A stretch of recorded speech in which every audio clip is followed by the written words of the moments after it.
Kalian itu harus melayani rakyat. Jangan bikin diskusi-diskusi aneh seperti ini, lalu rakyat nanti suruh nunggu. Apa ini? Apa kita nggak punya malu? Tonton itu film supaya kalian bisa bercermin. Itulah Indonesia. Supaya kalian bisa nangis seperti rakyat nangis menunggu kalian berunding, bahas-bahas.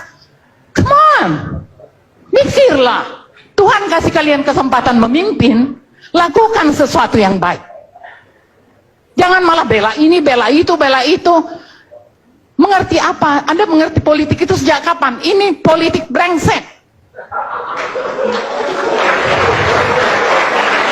Aku bukan ahli politik, tapi aku punya common sense. Aku punya sensitivitas. Aku punya empati. Aku punya empati pada kehidupan. Karena yang kalian kelola itu adalah kehidupan rakyat Indonesia.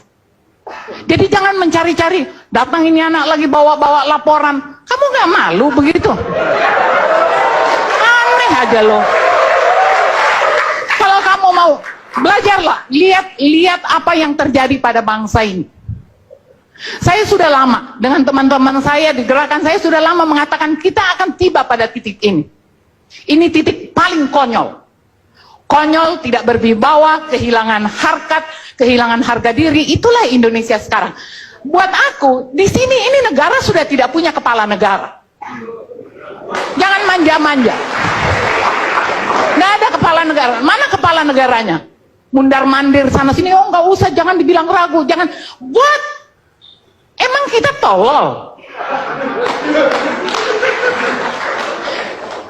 Jangan kalian membuat ya seolah-olah bangsa ini atau negara ini tidak punya undang-undang dan aturan. Kalian mau berpolitik untuk merebut satu kedudukan, silahkan. Tapi begitu kalian jadi presiden atau DPR atau apa, buka itu semua politik. Buka. Dan jadilah pengabdi pada rakyat, pada bangsa, pada negara. Kalian tuh digaji. Rakyat loh yang gaji. Dan rakyat menonton kelakuan kalian. Do something. Aku buat, jangan-jangan Anda juga nggak tahu tuh kalau misalnya dari tadi ngomong konstitusi yang mana? Yang udah diacak-acak itu. Yang udah jadi liberal itu. Yang membuat kita makin miskin itu. Itukah konstitusi? Kalau nggak ada gerakan yang kuat dan keras ya, terutama kepada DPR, jangan main-main. DPR itu juga, ini juga presiden ini aneh banget. Ya, DPR itu kontrol, bukan musuh. Jadi kalau DPR menegur, ya harus dia dengar.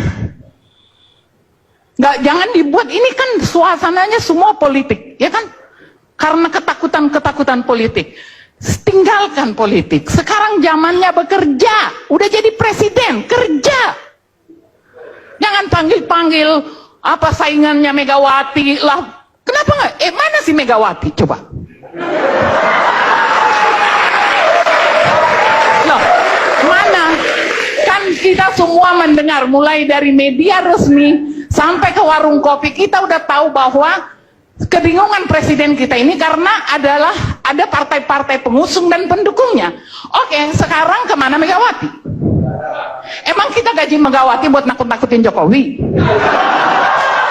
Mana itu siapa? Surya Paloh. Ayo muncul ke permukaan, jangan berada di belakang. Jangan-jangan ini fitnah, jangan-jangan bukan Megawati yang nunggangin, memang jangan-jangan emang Jokowinya aja nggak bisa, ya kan? Jadi ngomong, ini negara milik kita bersama, bukan milik satu orang. Jangan ada yang merasa dirinya berhak mengatur-ngatur presiden yang udah ditetapkan. Gue suka atau tidak suka dia presiden. Jangan diganggu-ganggu. Suruh dia membuktikan dia mampu atau tidak. Kalau hari ini menurut saya, kita tidak punya kepala negara. Nah, apakah kepala negara ini karena dia tidak mampu atau dibuat tidak mampu oleh penunggang-penunggangnya? Aku nggak ngerti. Tapi yang pasti ini negara dalam bahaya. Kalau ini terus-menerus seperti ini, bangsa ini dalam bahaya. Mau sampai kapan? Setiap detik yang kita tinggalkan itu ada nilai rupiahnya. Kalian kan ada ahli ekonomi, ahli berhitung.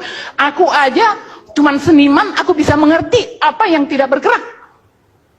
Ya kan? Jadi kalau buat saya, memang ini adalah momentum. Kita harus pakai momentum ini untuk mengubah cara kita melihat bangsa ini dan menghargai bangsa ini. Buat aku nggak penting kok pra-peradilan. Si BG sendiri ngomong kok. Dia ngomong apa tuh? Pokoknya kalau saya nggak dilantik, saya akan bongkar kecurangan pemilu. Apa nih? Ya artinya secara kualitas manusia ini nggak benar. Saya kira dia nggak ada ngomong gitu. Dia ngomong di media. Ya, di media. Ngomong. Ya, dia waktu apa? Waktu dari sekretaris presiden kepresidenan mengatakan supaya mundur, dia bilang kalau saya nggak dilantik, saya akan bongkar. Nah, maksud saya ini secara kualitas saja udah nggak benar. Padahal dia bagian dari pilpres, ya kan? Jadi kalau betul ada kecurangan, dia juga bagian dari situ. Giliran kebutuhannya tidak mau dicopot, terus dia ngancam. Sebenarnya Tuhan lagi bekerja. Tidak perlu pra-peradilan. Mulutnya sendiri membuka bahwa dia tidak layak jadi Kapolri. Mulutnya sendiri. Jadi kalau aku mungkin ini mau saya tutup aja, daripada saya agak stres nih gue. Tadi aku udah panggil Megawati ya, udah. Oke, jadi kalau saya sih menghimbau ya, kembali ke film tadi, tolong ditonton supaya kita melihat bagaimana buruknya bangsa ini. Dan itu hasil kita. Setelah reformasi apa sih yang didapat oleh rakyat? Jangan ngomonglah tentang pemilihan apa tuh namanya? One vote apa itu sebagai sebuah kebanggaan kemajuan, enggak. Hak demokrasi rakyat itu adalah hidup, dikasih lapangan kerja. Jangan tahu-tahu dikasih kartu terus baris-baris di depan kantor pos, itu bukan. Itu bukan hak demokrasi. Mereka jadi pengemis, padahal mereka yang bayar kalian. Itu yang terjadi. Jadi kalau buat aku ini